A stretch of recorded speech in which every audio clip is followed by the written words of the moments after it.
जय हिंद। स्वागत है आपका आज की इस नई क्लास में। आज की इस क्लास में हम 12वीं क्लास की इतिहास के पहले अध्याय को कंटिन्यू करेंगे। पिछले अध्याय के तहत हमने हड़प्पा सभ्यता की विशेषताओं को पढ़ा था। आज उन्हीं विशेषताओं को आगे कंटिन्यू करते हुए हम पढ़ेंगे कि हमें ऐसे कौन से अवशेष पता चलते हैं जिससे हमें उनकी विलासिता के बारे में पता चलता है। आप ध्यान कीजिएगा, हमने हड़प्पा सभ्यता की सामाजिक भिन्नता के बारे में पढ़ा था। कौन सी? सामाजिक विभिन्नता। ये उसी का पॉइंट है एक, कि जो विलासिता है ये सामाजिक विभिन्नता का ही एक पार्ट है, या एक पार्ट कह सकते हैं, टॉपिक छोटा सा। हमने सामाजिक विभिन्नता के अंतर्गत हमने पढ़ा था समाधान को, जिससे हमें पता चला था कि सबको निपटान करने की अलग अलग प्रणालियां थी। मतलब प्रणाली तो एक ही थी, लेकिन अलग अलग तरीके से उनको दफनाया जाता था। कहीं पर मिट्टी की चिनाई की जाती थी, कहीं पर कुछ पत्थर वगैरह लगाए जाते थे, कहीं पर पॉलिश की जाती। उससे हमें पता चला कि समाज के अंदर भेद था। फिर हमें समाज की विभिन्नता विलासिता से भी पता चलती कि ऐसी कौन सी वस्तु थी जो सिर्फ अमीर यूज करते थे, और ऐसी कौन सी वस्तु थी जो आम लोगों के द्वारा उपयोग में लाई जाती थी। तो देखिए, अब जैसे जो रोजमर्रा की वस्तु है, जो दैनिक उपयोग की, कौन कौन सी दैनिक वस्तु की? अब जैसे प्लास्टिक तो था नहीं उस टाइम पे, तो दैनिक वस्तुओं में जैसे तो मृदभांड हो गए, मिट्टी के बर्तन हो गए, हमारे सुइयां हो गई और चक्की हो गई। तो ये तो लगभग हर जगह से मिलते हैं। मैं लिख देता हूँ कि ये सर्वत्र मिलती है, सर्वत्र प्राप्त, हर जगह मिलती है। दुर्ग में भी मिलती है और बाहर भी मिलती है। मतलब दुर्ग, बाहर और लगभग सभी स्थलों में ये वस्तु तो मिलती ही मिलती है। अब बात करते हैं कि कुछ महंगी वस्तुएं थी जो कहां पर मिली? सिर्फ दुर्ग के अंदर। अब कैसे पता चला कि वो महंगी थी? अब हमारे पास में कोई लिखित दस्तावेज या बिल तो है नहीं कि हमें पता चल गया कि वो महंगी है।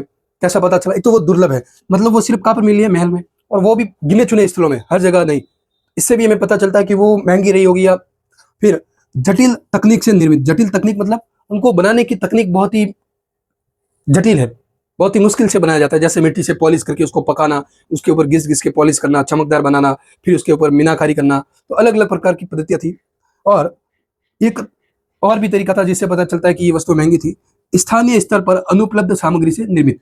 जैसे हमें कुछ ऐसी सामग्री मिली जो उस वस्तु से बनी थी जो वहां पर अवेलेबल ही नहीं थी। यानी कि सिंधु घाटी सभ्यता के अंदर कुछ ऐसी वस्तु भी मिली थी जो उस कच्चे माल से बनी थी, जो बाहर से आयात किया गया था, इंपोर्ट किया गया था, मतलब इंपोर्टेड वस्तुएं। तो ऐसे भी हमें वस्तुएं खूब मिलती है, जिससे हमें पता चलता है कि वो वस्तु कैसी थी? महंगी थी। अब देखिए, उदाहरण के तौर पे एक फ्योन्स है। फ्योन्स क्या होता है? काली मिट्टी का चमकदार बर्तन होता है जिसके ऊपर पॉलिश की जाती है बहुत ही बढ़िया तरीके से, मिट्टी में आग में पका करके। तो ये सिर्फ दो स्थलों से मिला, एक तो हड़प्पा से और एक मोहनजोदड़ो से। ठीक है, इससे हमें ये पता चलता है कि ये महंगी वस्तु थी। दूसरी बात, जो स्वर्ण वस्तुएं थी, सोने के आभूषण हो गए वगैरह वगैरह, जो उत्तर हड़प्पा काल के थे, वो कहां से मिलते हैं? संचय। संचय क्या? एक घड़े के अंदर दबाए हुए मिले। घड़े के अंदर दबा रहे, इसका मतलब वो दुर्लभ है, महंगी है। तो एक घड़े के अंदर दबाए हुए मिले, एक संचय से हमें प्राप्त हुए। इस प्रकार से हमने कहा कि ये विलासितापूर्ण जीवन में भी यकीन करते थे, जिससे हमें समाज में विभेद का पता चलता है। इससे किसका पता चलता है? समाज विभेदन का पता चलता है। मतलब समाज के अंदर आर्थिक विभाजन विभाजन शुरू हो चुका था। इससे हमें ये पता चलने जा रहा है। आइए आगे अब देखते हैं कि हड़प्पा सभ्यता के अंदर हमें शिल्प उत्पादन की जानकारी किस किस से मिलती है। तो देखिए, हड़प्पा का जब उत्खनन हुआ तो हमें बहुत सारी ऐसी भी वस्तु मिली जिससे हमें पता चलता है कि यहाँ पर शिल्प उत्पादन कार्य बहुत ही बड़े पैमाने पर होता था। और उसी में से हमें एक स्थल मिला, समुद्रो। ये जो समुद्रो है, ये बहुत ही छोटा स्थल है, लेकिन यहाँ पर भर भर के हमें शिल्प उत्पादन के नमूने हमको मिलते हैं, जिसके कारण पुरातत्वविदों ने इसे हड़प्पा का कारखाना बोला है। क्या बोला है? कारखाना। कि ये ऐसी बस्ती हो सकती है जहां पर कारखाने स्थापित हो और वहां पर अलग अलग प्रकार के मणके वगैरह बनाने का काम होते हो। अब देखिए, ये पूरी की पूरी बस्ती शिल्प कार्य में संलग्न थी। क्या क्या बनता था यहाँ पर? मणके बनते थे, शंख की कटाई होती थी, शंख की चूड़ियां आजकल भी बनती है और उस टाइप पे भी बनती थी। धातु कर्म, यानी कि धातु की मूर्ति बनाना, आभूषण बनाना, ये धातु कर्म है। या धातु की गलाई करना, औजार बनाना, ये सब। और मोहर का निर्माण होता था। ये हमें हड़प्पा से बहुत सारी मोहरें भी मिली है, और यहाँ से भी हमें बहुत सारी मोहरों के ढेर मिले। यहाँ से बाट भी बनाए जाते थे। हम बाट के बारे में विस्तार से जानेंगे आगे, लेकिन इतना ध्यान रखना है कि यहाँ पर बाटों का निर्माण भी होता था। अब देखिए, जो मणके थे उनकी विशेषताओं के बारे में देखते हैं। ये मणके किस किस से बनते थे? कार्निलियन से, जैस्पर से, स्फटिक के, क्वार्ट्ज के, सैलखड़ी के, पत्थर के, तांबे के, और कांसा भी इस टाइम में प्रचलन में आ गया था। कांसा, तांबा प्लस टिन। इस प्रकार ये मणके इन धातुओं से बनाए जाते थे या इन पदार्थों से बनते थे। अब जो मणके थे उनके आकार की बात की जाए तो ये चक्राकार होते थे, बेलनाकार होते थे, गोलाकार होते थे, और ढोल के आकार के भी मिले, यानी कि ढोलाकार मणके भी हमको खूब मिलते हैं। आगे बात करें तो इनमें बनाने का प्रोसेस क्या था? इनकी घिसाई होती थी, पॉलिश होती थी और इनके अंदर क्या किया जाता था, छेद। ये छेद वाले कहाँ से मिले हमें, लोथल से और धोलावीरा से, लोथल और धोलावीरा से। तो इन दो स्थलों से हमें ये छेद वाले मनके मिलते हैं। ठीक है, आगे देखिए, इन मनकों के ऊपर उत्कीर्ण कार्य भी किया जाता था और चित्रकारी भी की जाती थी। ठीक है, मणकों के ऊपर बहुत ही अच्छे से ये काम करना जानते थे। मणके वही आजकल जो माला के अंदर मोती टाइप होते हैं, उसी टाइप के थोड़े से बड़े, तो ये खूब बनते थे यहाँ पर। और इनका कारखाना क्या था, समुद्रों। आगे देखिए, इनके बारे में जानते हैं कि जो हड़प्पा सभ्यता के अंदर देखिएगा,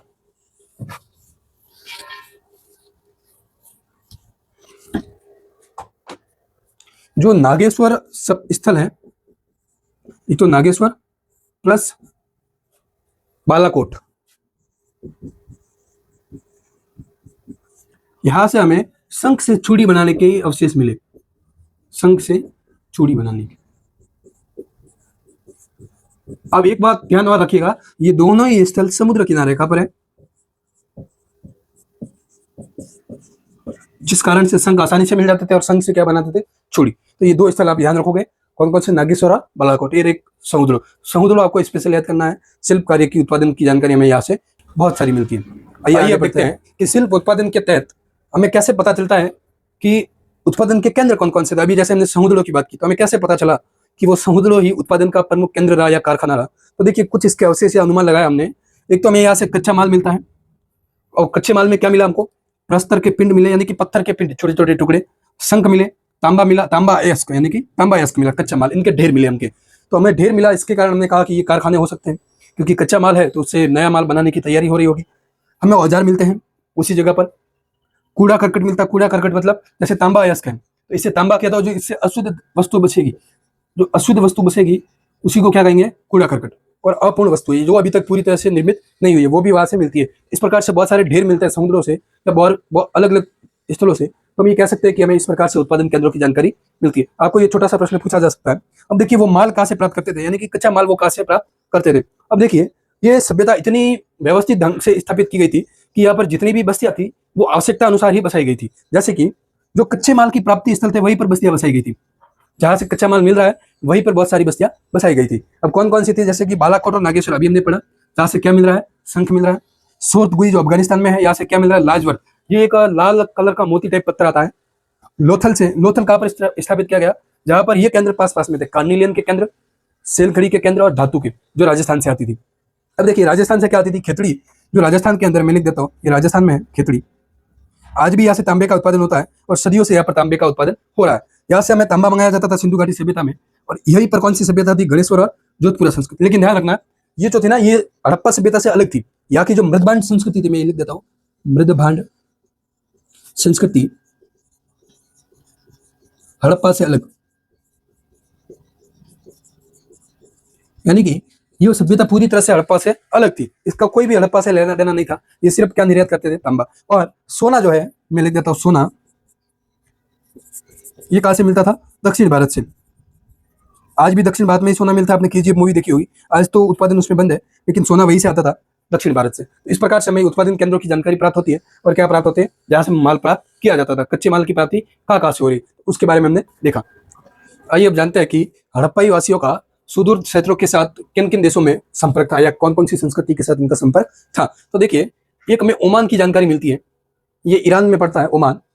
तो यहाँ से हमें एक बहुत ही बड़ा हड़प्पाई मर्तबान मिलता है। मर्तबान मतलब जो गुलदस्ता आता है इस टाइप में, गुलदस्ता मतलब ये इस टाइप में मिला हमको, गड़े टाइप में, तो जिसके ऊपर मिट्टी की परत थी, क्या थी, मिट्टी की मोटी परत। ये हमें कहां से मिलता है, ओमान से, जिससे हमें पता चलता है कि हड़प्पाई वासियों का संपर्क किसके साथ था, ओमान के साथ भी था। दूसरा, मेसोपोटामिया से एक लेख मिलता है, उस लेख के अंदर मगान शब्द का उल्लेख मिलता है। और ये जो मगान है, ये किसके लिए आया है, ये ओमान के लिए आया है। अब ये तो हुई ये बात। दूसरी बात, हमें लंबी दूरी के संपर्क के संकेत मिलते हैं, किन किन से, हड़प्पाई मोहर से, पासो से और बाढ़ से। अब इसमें एक सबसे बड़ी खास बात ये भी थी, जिससे हमें ये तथ्य एकदम पुख्ता हो जाता है कि इनका आपस में संपर्क था, हड़प्पा का, ओमान का, मेसोपोटामिया का। क्या, ओमान से हमें तांबे के अवशेष मिले, और उन तांबे के अंदर क्या मिलता है, निकल। सेम यही तांबा जिसके अंदर निकल के अवशेष थे, हड़प्पा से भी मिलता है। सेम यही तांबा मेसोपोटामिया से भी मिलता है। मतलब यही तांबा जिसके अंदर क्या मिला हुआ है, निकल, तांबा जिसके अंदर निकल के अवशेष मिला हुआ है, अंश मिला हुआ है, वो हमें ओमान से भी मिलता है, हड़प्पा से भी मिलता है और मेसोपोटामिया से भी मिलता है। लेकिन यहाँ पर ये ध्यान रखने वाली बात यह है कि ये हड़प्पा से यहाँ पर नहीं आए थे, ये ओमान से हड़प्पा में गए थे। कैसे? क्योंकि हड़प्पा में कहीं पर भी तांबे के स्रोत नहीं थे, तांबे के स्रोत सिर्फ क्या था, खिचड़ी, लेकिन उसके अंदर हमें निकल के अवशेष ना मिलते थे, किसके मिलते हैं, कांस्य के अवशेष। ओके, तो लेकिन यहाँ पर ओमान के अंदर तांबे और निकल के मिश्रण मिले, मेसोपोटामिया में भी तांबे और निकल के अवशेष मिलते हैं। आगे देखिए, हड़प्पा से एक लेख और भी मिलता है जिसके अंदर हमें 3 शब्द मिलते हैं। सॉरी, मेसोपोटामिया से एक लेख मिलता है, उसके अंदर 3 शब्द, एक तो दिलमान, देखिएगा, दिलमून, मगान और मेलुआ। दिलमून, मगान और मेलुआ। ये जो मेलुआ है दोस्तों, ये हड़प्पाई क्षेत्र है। कौन सा है? हड़प्पाई क्षेत्र,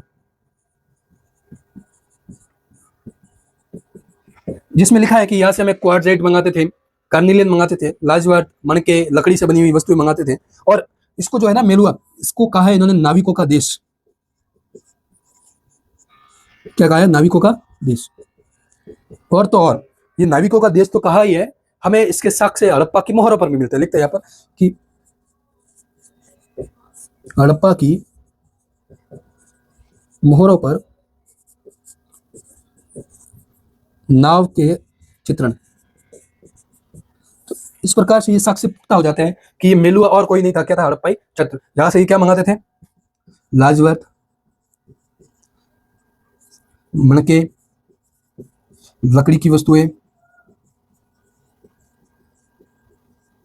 आई बात समझ में दोस्तों? इससे हमें ये जानकारी प्राप्त होती है कि हड़प्पा वासियों का किन किन के साथ में आपस में संपर्क था। किसके साथ में था? एक तो ओमान के साथ में था, मेसोपोटामिया के साथ था। ओमान से कैसे पता चला कि संपर्क था? तांबा मिला जिसके अंदर निकल के अवशेष मिले, एक बड़ा हड़प्पाई मर्तबान मिला और मोहरें भी मिली। लगभग हर एक स्थलों से क्या मिलती है? हड़प्पाई मोहर, यहाँ तक कि मिस्र से भी मिलती है। तो हड़प्पाई मोहर मिलने का अर्थ है कि उनके साथ क्या होता था? व्यापार। आइए अब हम हड़प्पा की मोहरों, लिपि और वहां से मिलने वाले बाटों के बारे में हम जानते हैं। देखिए, हड़प्पा की जो मोहरें थी ये बहुत अधिक मात्रा में मिलती है और पुरातत्वविद ये अनुमान लगाते हैं कि इन मोहरों का जो प्रयोग है वो व्यापार के लिए होता था, और व्यापार भी कौन सा? जो लंबी दूरी का। अब इससे होता क्या था? कैसे इन मोहरों का उपयोग किया जाता था? जैसे कोई सामान पैक किया, फिर उस सामान के ऊपर गांठ लगा के या किसी भी वस्तु से उसको पैक करके फिर उसके ऊपर मोहर से निशान बनाया जाता था। मिट्टी की, गीली मिट्टी से लेप बना के मोहर से उसके ऊपर क्या बनाते थे? निशान, जिससे ये पता चलता था कि ये सामान कौन से व्यापारी ने भेजा है। इसका एक बेनिफिट ये भी रहता था कि मोहर अगर सही सलामत है, इसका मतलब सामान की बीच में छेड़छाड़ नहीं हुई है। इस प्रकार से ये मोहरों का उपयोग करते थे। और इन मोहरों के ऊपर एक पंक्ति में लेख लिखे हुए भी मिलते हैं। अब इन लेखों में क्या लिखा हो सकता है? या तो व्यापारी का नाम, या तो क्या लिखा होगा? व्यापारी का नाम या वर्ग, क्योंकि हमें अभी तक इनकी लिपि पढ़ने में नहीं आई। ये हमारी सबसे अभी कमजोरी है कि हम अभी तक सिंधु घाटी सभ्यता की लिपि अभी तक नहीं पढ़ पाए। अब जो सबसे बड़ा लेख हमको मिला है एक ही मोहर पर, सबसे बड़ा, उस पर टोटल जो है वो 26 चिन्ह मिले। कितने चिन्ह? 26 चिन्ह, क्योंकि ये चित्राकार लिपि थी। ये लिपि कैसी थी? चित्राकार लिपि, चिन्ह बने हुए इसके अंदर बहुत सारे। तो एक ही मोहर के अंदर सबसे बड़ी मोहर है, उसके अंदर कितने चिन्ह मिलते हैं? 26। और इस प्रकार से अगर कहा जाए तो सभी मोहरों पर अलग अलग तरीके से कुल कितने चिन्ह मिलते हैं? 375 से लगा करके 400, इतने चिन्ह हमें अभी तक मिल चुके हैं। जिससे पुरातत्वविद ये भी कहते हैं कि इस लिपि में ना तो स्वर होते थे और ना ही व्यंजन, वो डायरेक्ट लिखते थे। अब इसकी जो लेखन की तरीका है, लिखने का तरीका, ये दाएं से बाएं होता था। दाएं से बाएं मतलब राइट से लेफ्ट। आजकल हम कैसे लिखते हैं? लेफ्ट से राइट। आजकल मतलब जो हिंदी है या जो देवनागरी लिपि है वो कैसे लिखते हैं? लेफ्ट से राइट। ये कैसे लिखी जाती थी? राइट, राइट टू लेफ्ट, मतलब इस प्रकार से। और कई बार तो सिक्कों पर इसके भी प्रमाण मिले हैं कि ये लिपि जो है वो दोनों तरीके से लिखते थे, ऐसे भी लिखते थे, ऐसे भी, ऐसे। ठीक है, यानी कि दाएं से बाएं, बाएं से दाएं, दाएं से बाएं, बाएं से दाएं, लेकिन शुरू कहां से होती थी? दाएं से बाएं। अब देखिए, हम बाट के बारे में जानते हैं कि हड़प्पा सभ्यता इतनी विकसित थी कि यहाँ पर बाटों की एक परिशुद्ध प्रणाली का उपयोग होता था। और पूरी हड़प्पा सभ्यता के जितने भी स्थल थे सभी में एक ही पैमाने के बाट। देखिए कितनी सुव्यवस्थित ढंग से इसका विकास हुआ था। ये किसके बने होते थे? छठ, एक पत्थर आता है उससे बने होते थे। 2 प्रकार के बाट मिले। एक तो हमें मिलते हैं निचले मापदंड के, निचले मापदंड के बाट। अब जो निचले मापदंड के जो बाट थे ये कौन सी पद्धति पर काम करते हैं? बाइनरी पद्धति, यानी कि द्विआधारी पद्धति। द्विआधारी पद्धति पर आधारित थे। कह सकते हैं कौन सी? बाइनरी। इंग्लिश में कहे तो बाइनरी पद्धति। कैसे चलता था? इसमें हर अगले वाला बाट पिछले वाले बाट से 2 गुना होता था। जैसे कि उदाहरण के लिए 1 तो फिर 2, 2 से 4, 4 से 8, 8 से 16, 16 से 32, 32 से 64, ऐसे ये चलता था। हर अगला बाट पिछले बाट से 2 गुना। और ये किस काम में आता था? निचले मापदंड वाले ये आभूषण व कीमती वस्तुएं तोलने में। ठीक है दोस्तों, ध्यान रखिएगा। ये किन किन काम में आते थे? निचले मापदंड के जितने भी बाट थे, बाइनरी यानी कि द्विप आधारित पद्धति पर आधारित थे, आभूषण और कीमती वस्तुओं को तोलने में काम में आते थे। बहुत ही छोटे पैमाने, निचले मापदंड वाले छोटे पैमाने के। अब बात करते हैं बड़े पैमाने की, यानी कि ऊपरी मापदंड वाले। मिटा देता हूं मैं इनको। देखिए, जो ऊपरी मापदंड वाले बाट थे, ऊपरी मापदंड वाले बाट, ये जो थे ना दोस्तों, ये दशमलव पद्धति पर आधारित थे। कौन सी पद्धति? दशमलव पद्धति। मतलब इसमें 10 गुणा के रूप में बढ़ते थे। वहां पे 2 गुना हो रहा था, यहाँ पर 10 गुना। पहला बाट 10, फिर 100, 1000, ऐसे। अब उनका इकाई क्या थी, किलो की थी या कुछ भी थी, वो हमें पता नहीं चला। हमें सिर्फ इनका पैमाना पता चल पाता है। इस प्रकार से इनकी ये बाट प्रणाली थी, लिपि थी और मोहर। ध्यान रखिएगा, लिपि अभी तक पढ़ी नहीं जा सकी है। आइए अब हम जानते हैं कि क्या हड़प्पा सभ्यता के अंदर कोई शासक वर्ग था या सत्ता थी या नहीं थी। तो देखिए, प्राचीन सत्ता के अवशेष है या नहीं, इसका तो सीधा प्रमाण नहीं है, लेकिन इसके कुछ अनुमान लगाए जा सकते हैं। कैसे? कि देखिए, एक तो हड़प्पाई वस्तुओं में एक रूपता मिलती है। हड़प्पा के जितने भी स्थल है, चाहे 1400 या 1500, सभी स्थलों के अंदर जितनी भी वस्तुएं मिली है, उनके अंदर एक रूपता प्राप्त होती है। अब ये बिना किसी सत्ता के केंद्र के संभव नहीं है। अब देखिए, मोहरे भी सभी जगह लगभग एक जैसी, बाटों का पैमाना लगभग हर जगह 100% सेम, मृदबांड भी सेम। तो इससे हमें साफ पता तो चलता है कि सत्ता के केंद्र हो सकते हैं, लेकिन इसके अवशेष प्राप्त नहीं होते। अब ईंटें भी समान अनुपात की थी, हमने पढ़ा था 1:2:4 की थी। ये हर स्थलों में सेम अनुपात। पकाने की पद्धतियां अलग अलग थी, लेकिन अनुपात सेम था हर जगह। चाहे वो मकान बनाया हो, चाहे महल बनाया हो, उससे फर्क नहीं पड़ता। सभी ईंटों का अनुपात सेम था, साइज नहीं, अनुपात। बस्तियां जो थी वो आवश्यकता अनुसार बसाई गई थी। आवश्यकता कैसे? विशेष कारणों से। वो कारण कोई भी हो सकते हैं, जैसे लोथल को बचाया था बंदरगाह की तरह। बाकी जैसे हमने पढ़ा था नागेश्वर और बालाकोट, तो कच्चे माल के लिए। इस प्रकार से आवश्यकता अनुसार बस्तियां बसाई गई थी। हर बस्तियों का कोई ना कोई विशेष कार्य था ही था। ठीक है, अब देखते हैं कि प्रसाद और शासक, प्रासाद यानी कि महल, क्या इनके अवशेष मिलते हैं? तो हमें सत्ता का केंद्र था या नहीं, इसका उत्तर नहीं मिलता। हमें अभी तक पुरातत्वविद प्रसाद या सत्ता का केंद्र था या नहीं था, इसका उत्तर नहीं दे पाए। प्रसाद, पुरातत्वविदों ने दुर्ग के अंदर एक संरचना पाई है, जिसको उन्होंने क्या कहा, महल, लेकिन इसकी भी पुष्टि नहीं है। 100% नहीं कह सकते कि वो महल ही हो सकता है, क्योंकि आगे हमने पढ़ा था सिनानागार के बारे में या एक चबूतरे के बारे में, हो सकता है कोई और हो। एक पत्थर की मूर्ति मिली है, जिसको क्या नाम दे दिया, पुरोहित राजा। हाँ, ये जरूर मिली है, लेकिन इससे के आधार पे भी हम नहीं कह सकते कि वहां पर कोई राजा रहा होगा, पुरोहित राजा। और आनुष्ठानिक प्रथा की समझ हमको अभी तक नहीं है, हमें नहीं हुई। हाँ, उनको तो थी या नहीं थी, उनसे हमें नहीं पता, लेकिन हमें अभी तक ये नहीं पता चला कि उनकी अनुष्ठानिक प्रथा कैसी थी। जैसे हमने यज्ञ के अवशेष पढ़े थे, या हमने पढ़ा था स्नानागार के बारे में। अब उसका क्या प्रयोग होता होगा, उसके बारे में हमें अभी तक पता नहीं चल पाया है। अब देखिए, कुछ पुरातत्वविद ये भी कहते हैं, अब देखिए इसके बारे में पूछा जा सकता है या समझ विकसित करनी चाहिए आपको भी, कि जो भी पुरातत्वविद है ये कहते हैं कि हड़प्पा सभ्यता में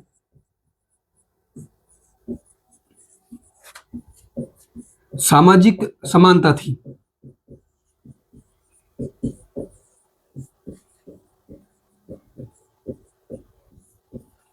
ये कौन कह रहे हैं? कुछ पुरातत्वविद, इधर लिख देते हैं कुछ पुरातत्वविद या कुछ विद्वान ये कहते हैं कि हड़प्पा के अंदर सामाजिक समानता थी। लेकिन सामाजिक समानता तो नहीं थी। हम पढ़ के आए, सामाजिक विभाजन शुरू हो गया था। हमें अलग अलग प्रकार के समाधान के प्रकार मिलते हैं, विलासिता जीवन के, लग्जरी या विलासिता जीवन के बारे में जानकारी प्राप्त होती है। कुछ विद्वान कहते हैं कि यहाँ पर सभी स्थलों पर अलग राजा था। हड़प्पा में अलग, मोहनजोदड़ो में अलग, बालाकोट में अलग, लोथल में अलग, हर जगह अलग अलग राजा थे। कुछ पुरातत्वविद ये भी कहते हैं कि यहाँ पर लोकतंत्र था। क्या था? लोकतंत्र, जनतंत्र, जनता का शासन था। क्योंकि जितनी भी बस्तियां बसाई गई थी वो किसकी आवश्यकता के लिए बसाई गई थी? जनता के लिए। शहरों का निर्माण भी किस तरीके से किया गया था? जनता के अनुसार।